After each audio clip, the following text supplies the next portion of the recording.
오늘 이 자리에 나오신 여러분들 주님의 이름으로 축복합니다. 특별히 내일 또 어린이날이라서 연휴로 주말도 껴있기 때문에 연휴로 분주할 수 있는 우리의 삶임에도 불구하고 예배 자리 지키신 여러분들, 또 온라인으로 함께 예배하는 우리 사랑하는 지체들 감사드리고, 하나님께서 채워주시는, 넘치게 채워주시는 복된 은혜가 있게 되기를 주님의 이름으로 소망합니다.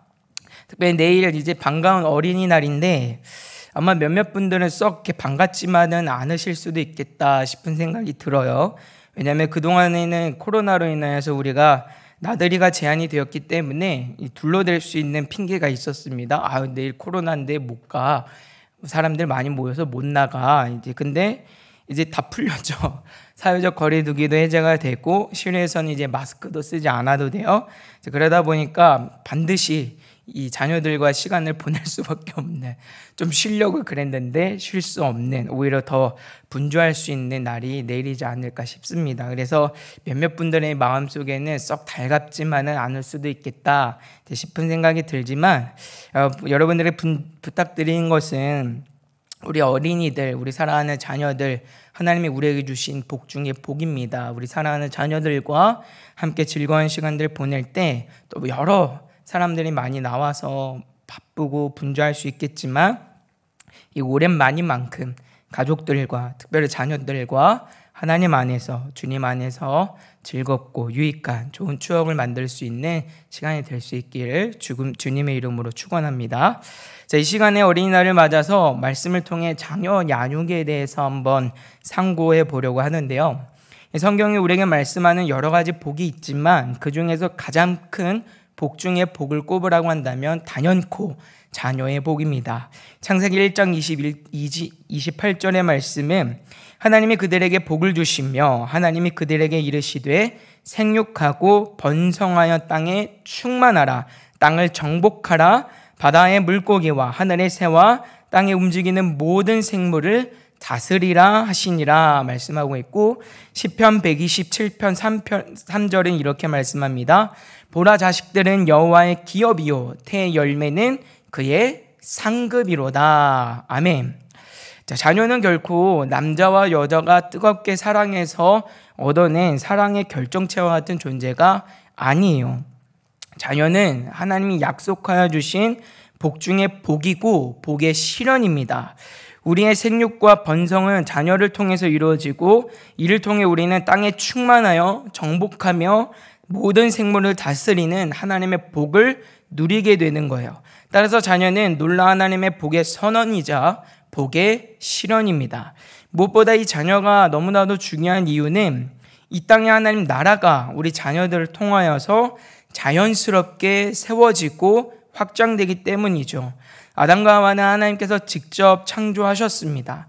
하나님께서는 보시기에 심히 좋았다라고 말씀하실 정도로 아담과 하와는 무엇 하나 부족함 없이 지음받은 존재들이에요. 그들은 성숙한 몸과 성숙한 정신을 가진 존재로서 지음을 받았습니다. 그러나 그 이후의 사람들은 달라요. 하나님께서 그 이후의 모든 사람들은 부부라고 하는 이 가정 공동체 안에서 부모의 돌봄을 받으며 자라도록 하십니다. 가정 안에서 부모의 도움을 받아 육체와 정신이 점점 더 온전해지도록 하셨어요. 가정 안에서 그래서 자녀는 하나님 그리고 다른 사람들과 어떻게 올바른 관계를 맺으며 살아가는가, 그것을 이제 부모의 삶을 통해서 배우고 익히게 됩니다. 중요한 점은 하나님께서 우리 자녀들이 믿음 안에서 돌봄을 받도록 하심으로 말미암아 이 땅에 하나님 나라를 자연스럽게 세우기를 기뻐하셨다는 말이에요. 하나님 나라가 어떤 방식으로 세워지는가를 잘 생각을 하셔야 됩니다. 외부에서 우리가 알지 못하는 사람들에게 복음을 전해서 그들의 회개하여 돌이키는 일도 물론 하나님 나라가 세워지는 일이지만, 그러나 하나님께서 일반 보편적으로 가장 기뻐하시는 일이 있다고 한다면 가정 안에 자녀들을 통하여서 그 자녀들의 믿음의 대계를 이어가는 믿음의 사람들로 세워지는 일들을 통해서 하나님 나라를 세우기를 기뻐하셨다는 점이에요. 나만 믿는 게 아니라 내 자녀가 믿고 그 다음 자손들이 하나님을 믿음으로 말미암아 자연스럽게 교회 공동체는 부흥하고 하나님 나라는 가시적으로 이 땅에 세워지고 확장되도록 하나님이 기뻐하셨다는 말입니다. 그래서 구약에서 보면 이 이스라엘 백성들의 자녀를 어떤 식으로 인식을 했냐면 하나님이 약속하여 주신 복의 상징이자 언약의 상징으로서 자녀들을 이해를 해요.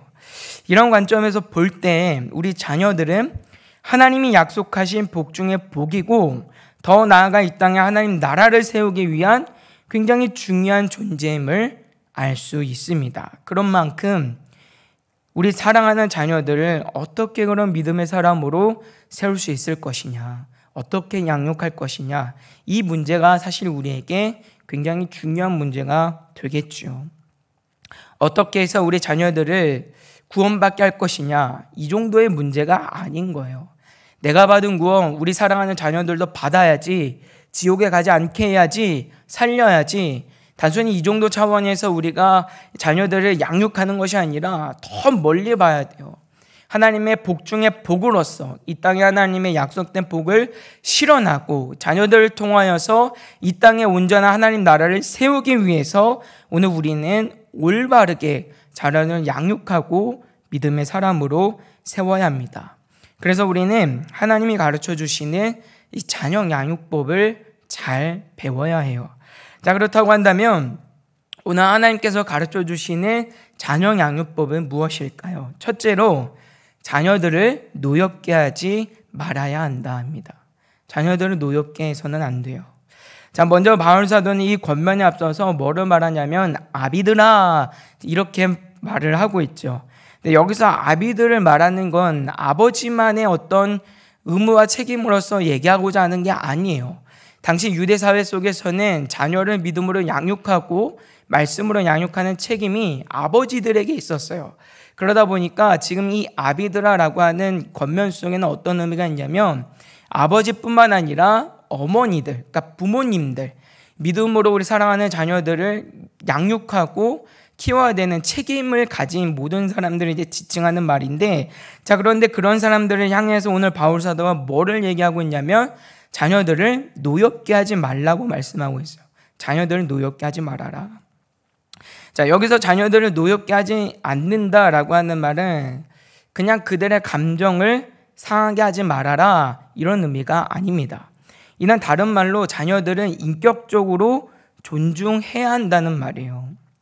노엽게 하다로 이제 번역이 된 원어를 좀 살펴보면 파로르 기제테라고 하는 헬라어가 사용이 되는데 이게 보통 어떨 때 사용이 되는 동사냐면 상대방을 인격적으로 무시하거나 비난하여서 낙심하게 만드는 행위를 나타낼 때 보통 이 단어가 사용이 돼요. 자, 그러니까 다시 말하면 지금 자녀들을 분노하게 한다, 노엽게 한다라고 할 때 어떤 일을 지금 하고 있는 거예요? 우리 자녀들을 굉장히 비인격적으로 대하는 것이죠. 비인격적으로 비난하고 이제 그런 일들에 대해서 우리가 말씀하고 있는 거예요.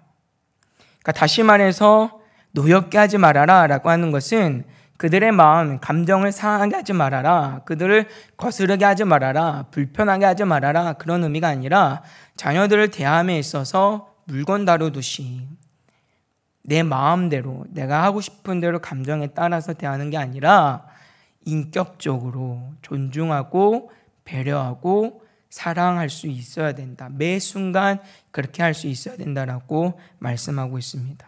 이유가 있죠. 우리 하나님 아버지께서 인격적이신 분이시고 하나님이 저와 여러분들을 인격적으로 대하여 주시고 교제하기를 기뻐하시는 분이기 때문이에요. 바울 사도는 자녀들을 노엽게 하지 않는 일, 곧 인격적으로 존중하고 사랑하는 일에 대해서 골로새서 3장 21절에서 이렇게 얘기를 하는데 아비들아 너희 자녀를 노엽게 하지 말지니 낙심할까 함이라 이렇게 권면합니다. 자, 여기서 말하는 낙심하다, 이 말은 헬라어로 보면 아쉬메오라고 하는 단어가 사용이 되는데 이거는 없다, 아니다 라고 하는 뜻을 가진 전치사 아와 열정, 용기를 의미하는 쉬모스라고 하는 단어가 합쳐진 단어예요. 그래서 이 낙심하다라고 하는 것을 원어적으로 그냥 해석을 해보면 열정이 사라진다, 이렇게 우리가 이해를 할 수 있어요. 그러니까 다시 말하면 낙심한다라고 하는 건 어떤 의미냐면 내 안에 열정이 사라지는 거예요. 부모가 어떤 방식으로든 자녀를 노엽게 하면, 그들의 비인격적으로 대하면 그들의 인간으로서 살아가야 할 참된 열정을 잃어버린다라고 하는 그런 말이에요. 자, 그렇게 되면 어떤 결과가 생길까요? 무기력해진다? 아니요. 비이성적이고 비신앙적이고 굉장히 폭력적인 상태로 변하는 거예요. 우리가 소시오패스나 사이코패스나 사회 전반에서 나타나고 있는 차마 입에 담을 수도 없는 끔찍한 범죄들이 일어날 때 보면 그 일들을 자행하는 사람들의 대부분의 심리 속에는 아동 때, 어렸을 때 부모로부터 받은 학대나 멸시나 또 다른 누군가로부터 존중받지 못한 비인격적으로 되어지는 부분들이 상처가 돋아져서 그런 폭력적인 일들로 나타나는 것들을 이제 우리가 보게 됩니다. 그러니까 쉽게 말하면 어떤 일이 생기느냐면, 우리가 지난주에 담임 목사님 말씀을 통해서 들은 것처럼 우리 자녀들이 다윗처럼 자라야 되는데 골리앗과 같이 자라버리는 거예요. 골리앗과 같이. 그렇다고 한다면 우리는 생각을 해야 되겠죠. 어떤 경우가 우리 사랑하는 자녀들을 노엽게 하는 경우일까? 내가 어떻게 하는 행동들이 우리 사랑하는 자녀들을 비인격적으로 대하는 태도일까 생각을 해봐야 되는데, 크게 두 가지를 한번 생각을 해보려고 합니다. 자, 첫 번째는 잘못된 징계예요. 우리가 자녀들을 훈육하고 할 때 징계는 반드시 필요합니다. 성경은 이 징계가 우리에게 필요하다고 말씀하고 있고, 하나님도 사랑하는 자녀에게는 반드시 징계하신다고 말씀하고 있어요. 그런데 이 징계를 할 때 우리가 굉장히 비인격적으로 할 때가 많이 있는 것이죠. 부모의 가장 큰 의무는 무엇이 옳고 그른지를 자녀에게 올바르게 설명하고 보이는 일입니다. 올바른 행동을 할 때는 칭찬과 격려와 상을 주고, 잘못할 때는 책망하여서 이 아이가 선한 것을 택하도록 독려할 줄 알아야 돼요. 자, 그런데 이 일들을 할 때 우리가 잘못된 방식으로 징계를 할 경우들이 많이 있는 거예요. 징계가 올바르지 않거나 과도했을 때, 또는 일관성 없이 진행이 될 때 아이는 부모에 대한 부당함을 느끼고, 그렇게 되면 선악에 대한 분별력을 배우지 못한 채 오히려 마음에 상처만 받게 되는 거예요. 그래서 이런 부분들에서 우리가 잘 생각을 해야 되겠죠. 어떻게 하는 것이 바르게 아이들을 훈육하고 징계를 하는 모습일까? 자, 이런 부분들에 있어서 이 시대의 육아에서 귀한 멘토 역할을 하고 있는 이 오은영 박사님은 우리에게 참 귀한 도전들을 해주는데, 부모 10계명이라고 해서 도움을 주고 있어요. 근데 이제 1번부터 5번까지의 내용을 보시면 참 좋습니다. 제가 한번 읽어드릴게요. 1번부터 5번에 이렇게 설명을 하세요. 아이의 말을 중간에 끊지 마세요. 부모에게 거절당했다는 생각에 자신감을 잃게 됩니다. 자, 여러분 한번 생각을 해보세요. 내가 아이와 대화를 할 때, 아이를 징계할 때 나는 어떻게 아이를 대하고 있는가? 자녀를 대하고 있는가? 그의 말을 끝까지 경청하고 있는가? 아니면 무시하고 있는가? 아니면 중간에 그 말을 끊고 있는가? 부모에게 거절당했다는 생각에 자신감을 잃게 된대요. 자, 두 번째입니다. 따뜻한 눈길로 바라봐 주세요. 학습 지도나 밥 차려주기는 다른 사람도 할 수 있지만 진심 어린 사랑의 표현은 부모만이 할 수 있습니다. 이렇게 설명합니다. 내가 징계를 할 때, 아이들의 잘못된 부분들을 훈육을 할 때 내 눈빛은 어떤 눈빛일까 한번 생각을 해보세요. 나는 어떤 마음으로 그 영혼을 바라보고 있는가를 한번 생각을 해보세요. 누구보다도 차디찬 눈길로 아이를 바라보고는 있지는 않은가 한번 돌아볼 필요가 있습니다. 자, 세 번째입니다. 여러 사람 앞에서 나무라지 마세요. 누구나 창피당한 기억은 잊고 싶기 때문에 아이의 잘못된 행동을 고치는데 오히려 방해가 됩니다. 이 부분도 참 중요하다고 생각을 해요. 우리가 아이들을 훈계하거나 잘못된 부분들을 훈계를 할 때 보통 아이들과 둘만의 시간을 갖고 훈계하지 못하는 경우들이 상당히 많죠. 감정이 앞서고 당장 이 일들을 어떻게 하려고 하다 보니까 사람들이 보는 면전에서도 아이들을 심하게 이제 나무라거나 할 때가 있는 것이 이제 사실이에요. 그런데 이런 부분들이 아이들에게는 그렇고 좋은 훈계 방향은 아니라고 하는 것이죠. 이런 부분들이 너무나 지나친 징계가 될 수 있고, 우리 사는 자녀들에게는 오히려 아버지와 부모를 원망하게 만들 수 있는, 상처가 될 수 있는 부분이라고 이 오은영 박사님은 우리에게 설명을 합니다. 자, 그리고 네 번째예요. 네 번째는 때리지 마세요, 이렇게 말해요. 부모에게 맞으면 아이는 세상에 안전하지 않은 곳이라고 느낍니다. 체벌의 90% 이상은 부모가 자신의 감정을 다스리지 못한 결과입니다. 자, 이렇게 설명을 합니다. 물론 매가 필요할 때가 있는 것도 사실이긴 해요. 그러나 여기서 지금 설명을 하고 있는 건 감정에 휘둘려서, 분노에 쌓여서 아이들을 악독한 그런 마음들로 체벌하지 말라고 얘기를 하고 있는 거예요. 그건 체벌이 아니라 폭력이라고 지금 설명을 하고 있습니다. 근데 우리가 많은 경우에 아이들을 징계하고 아이들을 대면할 때 감정에 휘둘려서 언어가 쏟아지고 감정에 휘둘려서 폭력적으로 대할 때가 많다라고 하는 거예요. 이런 부분들을 우리가 주의해야 할 필요가 있는 것입니다. 그럼 마지막 이제 다섯 번째, 그렇다고 버릇없이 키우지 마세요. 안 되는 거 안 된다고 딱 잘라 얘기하세요. 소리 지르지 않고도 얼마든지 단호하게 말할 수 있답니다. 이렇게 설명을 해요. 사실 이 부분이 잘 되지 않는 부분인 건 맞는 것 같아요. 저도 어렸을 때 그냥 말로만 들어서는 잘 받아들이지 못하고 그랬던 기억이 있지만, 근데 어쨌든 여기서 중요한 건 뭐냐면 아이가 잘못된 일들을 하고 있을 때 그냥 내버려 두거나 방치해 두지는 말라고 지금 설명을 하고 있습니다. 그냥 아직 어리니까, 아직 아이니까 그런 생각들은 우리가 조심해야 될 필요가 있다고 설명을 하고 있는 거예요. 자, 여러분 어떠세요? 오은영 박사님이 소개하고 있는 부모 10계명 가운데 1번부터 5번까지의 이 내용들을 통해서 우리가 자녀들을 어떻게 훈육하고 징계하고 다스리고 있는가, 우리 태도에 대해서 한번 점검을 해봤는데 어떠십니까? 나는 어떤 모습으로 아이들을 징계하고 있나요? 나는 어떠한 모습으로 우리 사랑하는 자녀들을 대하고 있나요? 이런 부분들이 잘 정리가 될 필요가 있는 거예요. 조심해야 될 필요가 있다라고 지금 소개를 하고 있습니다. 징계는 필요한 일이에요. 그러나 그 징계도 우리의 감정에 휘둘리는 징계가 되어서는 안 된다라고 성경 우리가 분명히 말씀하고 있어요. 그게 비인격적인 태도라고 성경은 말씀합니다. 그건 결코 자녀를 살리는 일이 될 수 없다라고 하는 거예요. 그것은 폭력이죠. 징계는 언제나 자녀들의 마음을 살필 줄 아는 여유감과 우리에게 필요하다라고 하는 것을 우리는 기억해야 할 필요가 있어요. 이것이 우리 자녀들을 인격적으로 대하는 방식입니다. 결국 감정에 휘둘려서 대하는 방식이 되어서는 안 돼요. 근데 놀라운 건 하나님께서 늘 언제나 우리에게 이러한 방식들로 대하여 주신다라고 하는 점이죠. 우리 하나님은 결코 자녀를 대함에 있어서 감정에 따라서 비인격적으로, 비인도적으로, 때로는 로봇처럼 그렇게 대하시는 분이 아니세요. 아담과 하와의 불순종함에 대해서 우리는 쉽게 이렇게 단정하죠. 하나님께서 그냥 그 생각 꺾으시면, 그 생각 막으시면 아담과 하와가 불순종하지 않아도 됐을 텐데, 이런 생각들을 하지만 사실 그 안에는 하나님께서 그들을 향한 특별한 사랑과 인격적 대우가 거기에 담겨져 있었다라고 하는 걸 우리는 기억할 필요가 있는 거예요. 하나님께서 왜 모르셨겠어요? 아셨죠? 하나님은 얼마든지 그들의 마음과 생각을 꺾으실 수 있고 조종하실 수 있어요. 강압적으로 그들의 마음을 돌이키게 하실 수도 있는 분이 우리 하나님이세요. 그럼에도 불구하고 하나님이 그 일들을 하지 않으세요.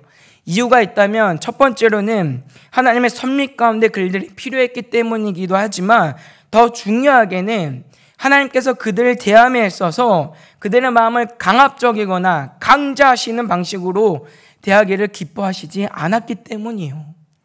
그들이 할 수 있는 얼마든지 자유의 선택권이 있었잖아요. 아담과 하와는 분명히 하나님의 말씀에 불순종할 수 있는 가능성도 있지만 얼마든지 불순종하지 않을 수 있는 가능성도 있었어요. 그런 자격도 있었고 그들은 그런 능력도 있었어요. 하나님이 다 주셨거든요. 그런 풍성한 자유 안에서 하나님은 그들이 선택하기를 기뻐하셨고 그들의 의견들을 존중하기를 기뻐하신 거예요. 로봇처럼 우리의 마음을 탁 바꾸셔가지고 그래, 내가 하나님 말씀 순종해야지, 이런 식으로 하나님이 우리와 관계한 일들을 기뻐하지 않으신다는 말이에요. 결코 하나님은 우리를 강제하시는 분이 아니에요. 강압적으로 우리를 막 인도하시는 분이 아니에요. 우리를 막 협박해가지고 너 이거 안 하면 죽어, 이런 식으로 우리를 대하시는 분이 아니라는 말이에요. 한 번도, 단 한 번도 하나님은 억지로 그 자녀들을 굴복시키신 적이 없으신 분이세요. 늘 언제나 오래 참으심과 한량없는 자비와 사랑 가운데 기다리시고 늘 언제나 그들을 인격적으로 존중하시는 분이 우리 하나님이시잖아요. 하나님은 그러한 방식으로 우리에게 맡겨주신 자녀들을 우리가 양육하기를 기뻐하신다는 말이에요. 우리가 불과 얼마 전에 살폈던 요나 한번 생각을 해보실까요? 선지자가 감히 하나님의 말씀을 정면으로 부정할 뿐만 아니라 대항하죠. 반대로 행하잖아요. 그럼에도 불구하고 하나님께서 어떻게 하세요? 그의 의지를, 그의 마음을, 그의 감정을 강제하지 않으신단 말이에요. 억지로 굴복시키지 않으세요. 호박너클로 그의 더위를 가리우시면서 니네에 일어나는 그 놀라운 회개의 역사들을 그에게 직접 보이시면서 하나님의 사랑을 그에게 가르치시고 끝내 그 사랑에 감각하여 돌아올 때를 기다려주시잖아요. 하나님이 마음만 먹으시면 당장이라도 순종하게 하실 수 있는 분이 우리 하나님이시죠. 그게 뭐가 어려운 일이겠어요? 말씀 하나로도 이 세상을 다 천지를 창조하시고 다스리신 하나님이 우리 하나님이신데 그게 뭐 어려운 일이겠어요? 그럼에도 불구하고 하나님 그렇게 하지 않으시죠. 끝내 기다려주시고 끝내 이해해 주시고 끝내 공감해 주시고 사랑해 주십니다. 얼마나 하나님께서 백성들을 사랑하시는지, 그들을 얼마나 하나님이 인격적으로 존중해 주시는지 알 수 있는 대목이죠. 우리가 하나님 앞에 대항한들 그게 하나님 앞에 얼마나 큰 의미가 되겠어요. 마치 사람에게 대항하는 개미와 같은 모습일 수 있어요. 하나 피 좀 부린 사람인데 그 뭐 하나님 앞에 얼마나 대단한 존재라고 그걸 하나님이 무서워하시겠어요. 근데 그렇게 무시하지 않으신단 말이에요. 하나님은 우리가 늘 언제나 그러한 방식들로 자녀들을 대하고 인격적으로 교제하기를 기뻐하시는 것이죠.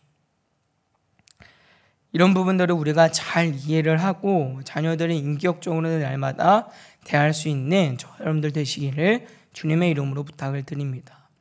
이것이 하나님께서 우리에게 대하여 주시는 인격적 교제와 만남을 이루어가는 방법이에요. 그리고 우리가 자녀를 노엽게 하는 가장 큰 두 번째 이유는 무관심과 방치입니다. 이 부분은 상당히 우리가 주의해야 할 필요가 있어요. 나도 모르는 사이에 우리 자녀들에 대해서 우리는 너무나도 많은 경우에 무관심하고 방치할 때가 많아요.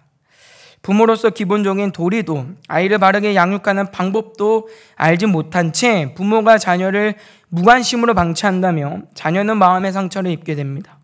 그러면 이 아이의 마음에는 노여움이 자랄 수밖에 없고 그것은 오래도록 자녀를 고통스럽게 만드는 문제가 될 수밖에 없어요. 그래서 우리는 늘 어떠한 경우에라도 자녀에게 있어서 무관심으로 대해서는 안 됩니다. 자녀가 부모에게 있어서 관심의 우선 대상이 되지 않는 것, 이것만큼이나 자녀에게 있어서 큰 폭력적인 일들은 없는 거예요. 우리는 근데 생각보다 많은 경우에 자녀에게 무관심할 때가 너무 많아요. 방치하는 것처럼 행동할 때가 너무 많다는 말이에요. 우리 자녀가 학교 생활은 어떻게 하고 있는지 또는 교회에서 어떻게 하고 있는지 무관심할 때가 많아요. 속으로는 잘 알고 있을 거라는 믿음과 신뢰가 있기 때문이라고 우리는 얘기할 수 있지만 그러나 그 한편으로는 이러한 일들 속에서 나도 모르는 새에 자녀들을 그냥 누군가에게 맡겨놓기만 한 나머지 무관심할 수 있다는 말이에요. 내가 공부를 잘 지도하지 못하기 때문에 또는 내가 성경 말씀을 잘 알지 못하기 때문에 직접적인 교육이 어려울 수 있어요. 그런 경우는 학교의 공교육이나 학원이나 또는 교회 학교의 도움을 받아야죠. 그런데 그것만 하고 있어서는 안 된다는 말이에요. 학교에 갔으니까, 내가 학원에 보내줬으니까, 교회 학교에서 예배했으니까 그걸로 우리가 자녀의 돌봄을 다 했다고 생각해서는 안 된다는 말이에요. 학교에서는 어떻게 생활했는지, 어려움은 없었는지, 때로는 친한 친구들하고 관계는 어떠한지 물어봐 주기도 하고 확인해 줄 수 있어야죠. 교회 학교도 마찬가지잖아요. 우리 자녀들이 예배를 마치고 오면 어때요? 오늘 예배는 잘했는지, 오늘 들을 말씀은 무엇인지, 느낀 점은 무엇인지 꼭 물어봐 주시고 확인해 주셔야 되는 거예요. 사랑하는 우리 성도님들에게 부탁을 드립니다. 오늘 여러분들의 자녀들이, 특별히 우리 교회 출석하는 우리 자녀들이 예배하고 돌아왔을 때 꼭 물어봐 주세요. 오늘 예배는 어떠했는지, 오늘 말씀은 무엇이었는지, 무엇을 느꼈는지 물어봐 주세요. 그게 관심이에요. 그게 사랑인 거예요. 그게 아이들 더 예배 가운데 가슴을 뛰게 만듭니다. 부모님들이 내가 예배하는 일들에 관심을 보이지 않으면 아이들은 나를 신뢰해 주는구나 그렇게 생각할까요? 그렇지 않아요. 아빠가 나를 믿어주는구나 그렇게 생각하지 않아요. 내게 무관심하구나. 내가 예배하든 안 하든, 내가 공부를 하든 안 하든 우리 엄마 아빠는 관심 없어. 그렇게 얘기할 거예요. 우리가 자녀를 대할 때 알아서 잘하겠지, 믿음과 신뢰를 갖느니 굉장히 중요합니다. 근데 이것만 있어서는 안 되는 거예요. 우리 자녀들은 결코 우리 부모님이 나를 믿어주시는구나 그런 방식들로 느끼지 못해요. 우리도 마찬가지잖아요. 저도 신방하면서 여러 가지를 느끼지만 제가 이제 신방을 하다 보면은 보통의 경우에는 사실 이제 잘 신앙생활 하고 계시는 분들보다는 좀 연약하신 분들을 중심으로 해서 전화나 신방을 할 때가 참 많죠. 그러다 보면 서운해하시는 목소리도 들을 때가 많아요. 신방을 할 때 전화를 좀 덜 하는 건 여러분들을 무관심해서가 아니에요. 여러분들 더 잘하시잖아요. 그런데 우리는 그런 내용들을 들을 때 내가 뭐 예배하든 말든 교회는 관심 없어 이렇게 느끼잖아요. 근데 우리 자녀들도 마찬가지라고 하는 거예요. 우리가 느끼는 것처럼 우리 자녀들 똑같이 느껴요. 부모로부터의 무관심과 방치는요, 아이들에게 있어서 더없이 큰 상처와 분노가 됩니다. 우리 부모도 나에게 무관심한데 누가 내게 관심을 가지겠어? 누가 나를 위로하겠어? 이런 마음이 얼마나 우리 자녀들을 힘들게 하겠어요. 그래서 우리는 이런 부분들을 주의할 필요가 있죠. 그래서 오년 박사는 이 부모 10계명 마지막 10번째에 보면 이런 도전을 하고 있는데, 아빠들은 아이와 보내는 시간의 양보다 질을 더 신경 쓰세요. 일주일에 한 번을 놀더라도 진심으로 아이를 이해하고 공감하는 게 훨씬 중요합니다. 이렇게 말하고 있어요. 진심으로 아이를 이해하고 공감하는 게 중요하다. 진심으로 아이를 이해하고 공감하는 형태가 무엇일까요? 아이와 그냥 시간만 보내면, 그냥 아이가 하는 대로 내버려두면 그게 이해와 공감이 아니라는 말이죠. 때때로는 물어봐주고, 때때로는 확인해주고, 잘못된 부분들은 잡아주고, 잘하고 있는 부분들은 격려해주고. 그래서 성경은요, 늘 언제나 하나님께서 우리 인생을 향해서 얼마나 관심 있게 보시는지, 그것이 얼마나 세밀한지를 우리에게 거듭거듭하여 말씀해 주십니다. 이 마태복음 6장 8절의 말씀에 보면, 그러므로 그들을 본받지 말라. 구하기 전에 너희에게 있어야 할 것을 하나님 너희 아버지께서 아시느니라 말씀하고 있고, 누가복음 12장 7절에서는 너희에게는 심지어 머리털까지도 다 새 신바 되었나니 두려워하지 말라. 너희는 많은 참새보다 더 귀하니라 말씀합니다. 하나님께서 우리를 얼마나 은밀한 부분들까지 세밀하게 관심 있게 지켜봐 주시는지를 성경이 말씀하고 있는 거예요. 이런 말씀들은 그냥 하나님이 그래 내 필요 다 알아주시는구나, 그냥 나를 만족하게 하시는구나, 그냥 그 정도의 말씀이 아니죠. 하나님이 이미 내 삶에 필요한 모든 것들을 아셨다고 한다면 그냥 그건 전지전능하시기 때문에 아셨다를 우리에게 소개를 하고 싶은 게 아니에요.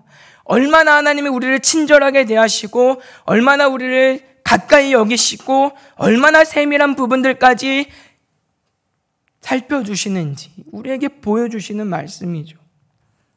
머리털까지 다 새 신바 되었다. 성경 우리가 말씀하지 않습니까?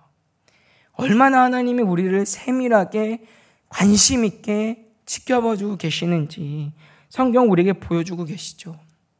이게 인격적인 사랑이라고 하는 거예요. 우리가 자녀들에게 보여야 하는 관심과 사랑이 바로 이런 사랑이라고 성경은 말씀하고 있는 것이죠. 알아서 잘하겠지. 물론 믿음과 신뢰 중요하지만 그것만으로는 되지 않는다는 거 기억할 수 있는 저와 여러분들 되시기를 주님의 이름으로 부탁을 드립니다. 잘할 거예요, 우리 자녀들. 그럼요. 누구 자녀들인데요. 잘할 거예요. 하나님이 돌보시니까 잘 될 거예요. 그러나 그렇다고 그냥 나 몰라란 내팽 껴줘둬서는 안 된다라고 하는 것이죠. 그래서 바울 사도가 자녀들의 관계에 있어서 자녀를 노엽게 하지 마라, 이런 권면을 한 이후에 뭐를 권면하고 있냐면 둘째로 주의 교훈과 훈계로 양육하라 라고 우리에게 권면하고 있어요. 주의 교훈과 훈계로 양육하라. 여기서 말하는 주의 교훈과 훈계라는 말은 1차적으로는 하나님의 말씀을 의미하죠.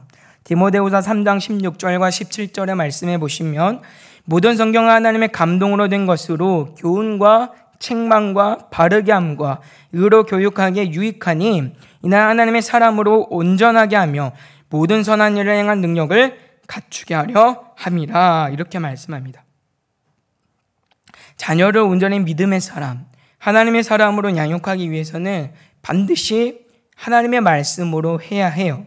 하지만 바울 사도가 에베소 교회를 향하여서 이렇게 권면을 할 때는 그저 하나님의 말씀만을 의미하는 것은 아니에요. 이 하나님의 말씀을 통해서 구체적으로 실천적으로 어떻게 그러면 우리가 자녀들을 양육할 것인가에 대한 이 태도들, 이 방향을 우리에게 안내를 하고 있는 것인데, 자, 그렇다고 한다면 주의 교훈과 훈계로 양육한다라고 하는 의미는 어떤 의미일까요? 첫째로 하나님의 말씀으로 반복 훈련한다라고 하는 의미예요. 반복 훈련이요. 반복 훈련. 교훈으로 번역이 된 단어는요, 파이데이아라고 하는 헬라어 말인데, 자, 이 말은 훈련이나 체벌을 동반한 책망이라고 하는 뜻을 가지고 있어요. 그래서 잘못에 대한 교정의 수단으로서의 훈육이나 또는 훈련 또는 연단을 말합니다. 그러니까 쉽게 말하면 반복적 훈련과 교육을 오늘 성경에서는 교훈이라고 우리에게 권면을 하고 있어요. 아이는 태어나자마자 본능적으로 엄마의 젖을 통해 모유를 먹죠. 그리고 조금 더 자라면 이유식을 먹습니다. 그리고 유아기를 지나면 밥을 먹고 성장해 가죠. 이렇게 함으로 활동에 필요한 에너지를 얻을 뿐만 아니라 몸은 성숙하고 자라갑니다. 음식을 끊임없이 반복적으로 섭취함으로 성장에 필요한 에너지를 얻고 성장하듯이 우리 자녀들이 믿음으로 자라기 위해서는 하나님의 말씀이 계속 반복적으로 공급이 되어야 하고 하나님의 말씀으로 끊임없이 훈련되어져야만 우리에게 말씀하고 있어요. 다시 말하면 한 번에 그냥 되는 일은 없다는 말이에요.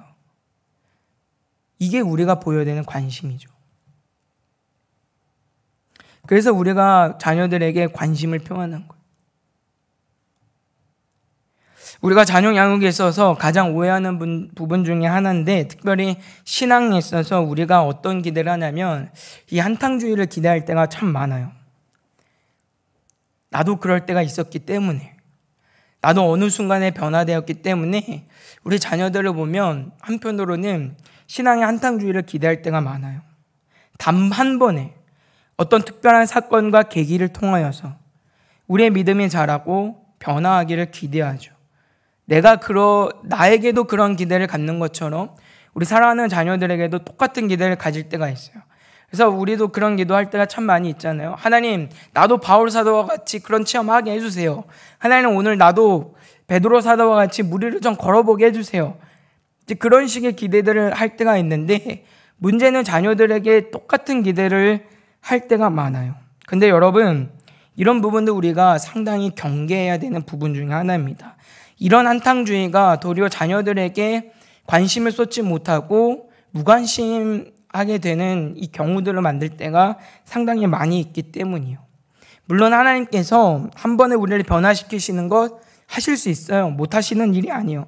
그러나 이러한 방식은 결코 인격적인 방식이 아니라는 거 우리는 기억해야 돼요.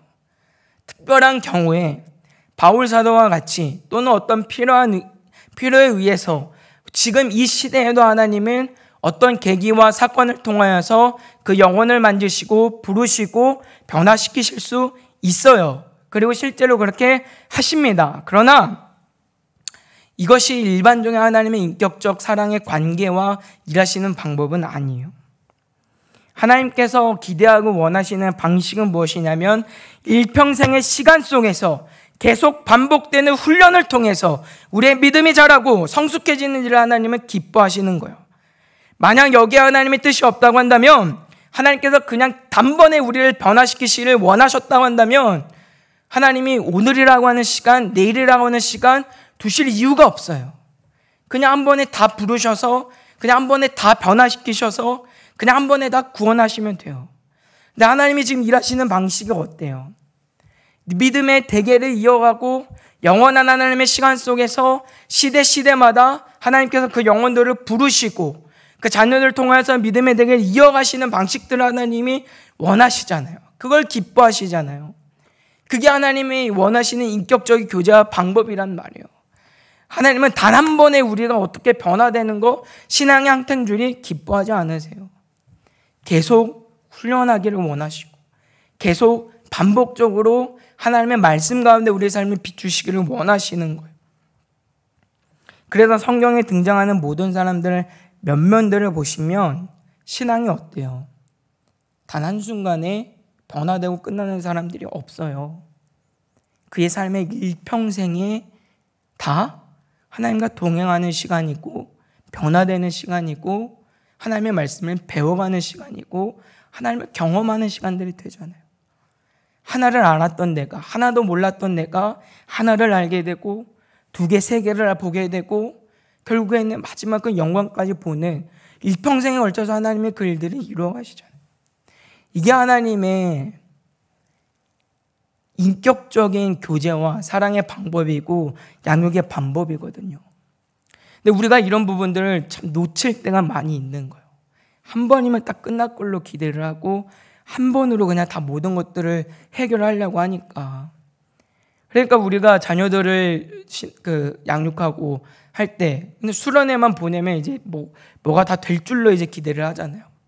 우리도 그런 신앙일 때가 참 많이 있잖아요. 수련회만 하면 내가 가가지고 눈물을 흘리면 그냥 내 삶이 그냥 완전 확 뒤집어져가지고 실제로는 어때요? 그렇지 않잖아요. 그 은혜가 있으면 그 은혜 가지고 또 내 삶에서 주어진 삶의 자리들에서 경험하고 배워가는 그 시간들이 또 우리에게 있는 거잖아요. 그러니까 늘 언제나 우리가 자녀들에 대해서 관심 있게 바라보고 사랑하고 인격적으로 존중하는 방식이 계속 무관심이 아니라 계속된 물음과 확인일 수밖에 없는 이유가 여기에 있는 것이죠. 야곱 보세요. 야곱. 그의 인생이 처음에 태어나서 그가 어떻게 무슨 하나님의 약속의 자녀라고 할 수 있겠어요. 그 형 에서의 발목을 잡고 나와가지고 그 형을 속여서 장자권도 가져갔던 사람이 야곱이잖아요. 자기 꾀대로 자기의 능력대로 자기가 혼자서 살아보려고 애썼던 사람이 야곱이잖아요. 그런 사람이 하나님 만나서 변화될 줄 누가 기대하겠어요. 그런데 그의 인생을 끝을 보면 어때요? 하나님의 사람이 돼 있잖아요. 그게 하나님의 인격적인 일하심의 방법이란 말이에요. 우리 자녀들도 마찬가지인 거예요. 하나님의 말씀은 능력이 있습니다. 하나님의 말씀이 우리의 인격을 변화시키고 성숙하게 합니다. 그러나 이 일에는 성장과 성숙을 위한 시간이 필요한 거예요. 하나님의 말씀의 반복적인 훈련이 필요합니다. 하나님의 말씀을 가까이 하면 가까이 할수록 우리의 삶의 구체적인 변화가 나타나는 이유가 여기에 있는 거예요. 그래서 사실 주의 교훈과 훈계를 양육하는 일은 우리 자녀들에게만 해당되는 일이 아니라 사실은 신앙의 교육을 책임지는 부모 자신에게도 해당되는 이름을 우리는 기억해야 합니다. 날마다 말씀 앞에 나를 비추고 말씀으로 살아가는 훈련들을 게을리하지 않아야 되는 이유가 여기에 있는 거예요. 내가 훈련되지 않고 자녀를 훈련하는 일은 있을 수 없기 때문입니다. 그래서 마지막으로 주의 교훈과 훈계로 양육하는 일들에 대해서 기억하실 때는 두 번째로 주님의 사랑으로 사랑하는 일이라는 것을 기억하시기를 주님의 이름으로 부탁을 드립니다. 여기서 말씀하실 때 이 훈계라고 하는 번역을 된 그 원어를 이제 보면 누데시아라고 하는 단어예요. 앞에 있는 교훈과는 다른 단어예요. 비슷하지만 다른 단어인데 이 단어가 가지고 있는 의미가 뭐냐면 꾸짖음의 의미뿐만 아니라 그 속에 담겨져 있는 충고와 격려라고 하는 의미도 같이 가지고 있는 단어가 이 단어예요. 그러니까 훈계라고 하는 건 그냥 잘못만 지적하고 혼내놓고 끝나는 게 아니라 바른 길로 나아갈 수 있는 길을 제시하고 또 그 길을 걸어갈 수 있는 격려와 칭찬을 같이 내포하고 있는 게 이 훈계라고 하는 단어가 가지고 있는 의미인데, 그래서 이 훈계하다라고 하는 의미는 결론적으로 무엇을 우리에게 말씀하냐면 주님의 사랑을 가르치는 일을 말하고 있는 거예요. 왜 우리가 잘못된 길을 지적하고 바른 길을 갈 길을 제시를 하나요? 그 영혼을 사랑하기 때문이잖아요. 하나님이 우리에게 그런 방식으로 일을 하시는 거예요. 우리는 그래서 무엇을 우리 자녀들에게 계속 보여주셔야 되냐면 사실 하나님께서 우리를 얼마나 사랑하시는지, 그를 얼마나 사랑하시는지를 끊임없이 보이고 가르치셔야 돼요. 하나님의 말씀이 우리에게 가르치는 일은 다른 게 아니에요. 하나님은 얼마나 위대하시다? 아니에요. 더 중요한 내용이 있잖아요. 그 하나님이 누구를 사랑하신다? 나를 사랑하신다. 이게 사실 성경이 가르쳐주고 싶은 내용이잖아요. 그 사랑의 깊이와 길이와 넓이와 그걸 가르쳐주기 위해서 하나님이 얼마나 큰 거를 우리에게 소개하고자 하는 것이지 그것 자체가 목적이 아닌 거예요. 그래서 우리가 하나님이 주의 교훈과 훈계로 양육한다라고 하는 걸 결국 무엇을 이유로 되냐면 하나님의 사랑을 보이고 가르치는 일이 될 수 있어야 한다라고 하는 거예요. 한 사람을 변화시키고 우리 자녀들을 온전한 믿음의 사람으로 세우는 일은 하나님의 사랑을 알고 그 하나님을 사랑할 때 가능한 일이기 때문입니다. 우리 모습을 한번 잘 생각을 해보세요. 우리가 변화되고 오늘 주의 자녀로 백성으로 살아가는 영광을 누리는 일도 다 뭐가 있기 때문이에요. 하나님이 나를 사랑하시기 때문이에요. 왜 하나님이 우리에게 끊임없이 교훈하시고 책망하시고 훈계하시나요? 사랑하시기 때문이에요. 우리가 회개하고 돌이키는 이유, 날마다 주의 품을 떠났다가도 되돌아갈 수 있는 이유, 하나님의 사랑 때문이에요. 하나님이 몽둥이로 우리를 찜질하시면 감당 못하니까 그게 무서워서? 아니요. 징계가 두려워서, 심판이 무섭기 때문에, 그래서 어쩔 수 없이 돌이키는 거 아니잖아요. 마땅히 몽둥이 찜질 당해야 돼요. 틱틱틱 당해야 돼요. 하나님 앞에 심판 받아야 돼요. 근데 하나님이 그렇게 하지 않으시고 어떻게 하신 거예요? 참아주시는 그 사랑이 있기 때문에 우리가 돌이킬 수 있는 건 아닙니까? 주의 교훈과 훈계는 바로 이런 사랑을 보이는 일을 말하는 거예요. 그냥 지식을 전달하고 어떤 정보를 전달하는 게 교훈과 훈계가 아니라는 거예요.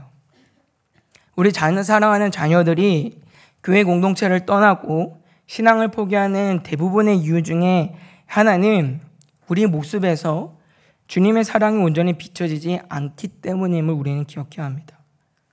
룻과 같이 어머니 하나님이 나의 하나님이 되십니다. 나의 하나님이십니다. 이 고백이 우리 자녀들에게 터져 나와야 되는데, 근데 그 고백이 안 터져 나오는 이유 중에 하나가 그런 사랑을 나로 하여금 보지 못했기 때문이라는 거예요.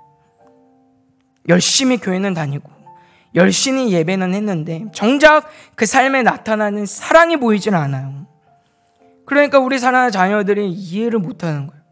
도대체 왜 이렇게 교회를 다니는지, 왜 이렇게 봉사하고, 왜 시간을 들이고, 왜 물질을 드리는지 알 까닭이 없는 거예요. 교회 안에서와 밖에서의 그 모습의 괴리감 속에서 오히려 믿음을 포기하는 일들도 실제로 우리 주변에 어렵지 않게 볼 수 있는 보기도 합니다.